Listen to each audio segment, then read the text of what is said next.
Hi guys, welcome back. This is going to be our last video looking at nouns in the Agēre grammar series. In the last episode we spoke about consonant changes that occur to consonant subclasses.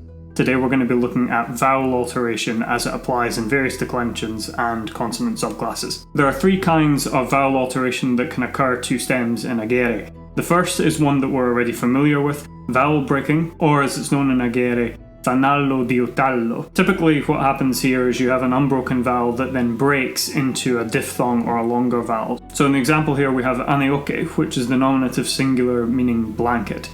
In the genitive, however, we don't see aneokko as we would expect from a plosive subclass noun, but rather anukko. This is because u is the unbroken vowel, which appears in the genitive, and eo is the broken vowel, which appears in the nominative singular as well as other forms. The second kind of vowel alteration is known as vowel brightening or fanallo taviravallo. In this kind of vowel alteration, the high vowels e and u lower to become the mid vowels a and o. An example here would be vipe, which is the word for ash. It doesn't have vicco as the genitive as you would expect, but rather vecco, because the e has lowered to an a. And finally we have vowel bending, or fanallo denusso. In this example, the long vowels e and u diphthongize to become ie and uo. We have an example that we looked at in the last video, ise, which means bed, which has the genitive singular iecco, where e has bent to become the diphthong ie. Let's look at the first example of vowel alteration being vowel breaking. Vowel breaking only applies to nouns in the third declension.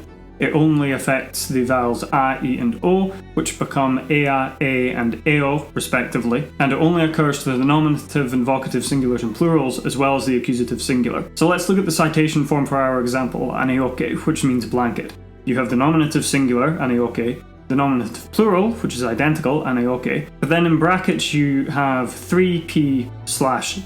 3 signifies this belongs to the third declension, p signifies it belongs to the plosive subclass, and the hyphen followed by a d signifies that the kind of vowel breaking that we apply is fanallo diutallo. So diutallo, d, you get the idea. Let's now move on to our second example, vowel brightening or taviravallo. This affects nouns in the first, second and third declension, but only in the plosive and sibilant subclasses. In these examples, as I mentioned previously, the high vowels e and u lower to become a and o. This only affects the genitive and instrumental singulars. So once again, let's look at the citation form, vipe, vipe, which means ash. You can see in brackets, it belongs to the first declension, plosive subclass, and the kind of vowel alteration it takes is T, or taviravallo, being vowel brightening. And finally, we can move on to the final kind of vowel alteration, which is vowel bending, or denusso. This affects nouns in the first, second, and third declension, but only in the plosive, fricative, and sibilant subclasses. And as was mentioned previously, the long high vowels e and u bend to diphthongize into ie and uo. These affect the genitive, dative, and instrumental singulars, so effectively the forms which are affected by consonant subclass endings. Let's look here at our example, ise, which means bed. It belongs to the first declension, sibilant subclass, and the DH is just an anglicism. Ideally, I would put the D with the line through it to signify the this sound, but this is shorthand. And that's it for vowel alteration and nouns in our Agēre grammar series. In the next video, we're going to start looking at some adjectives. Looking forward to seeing you then.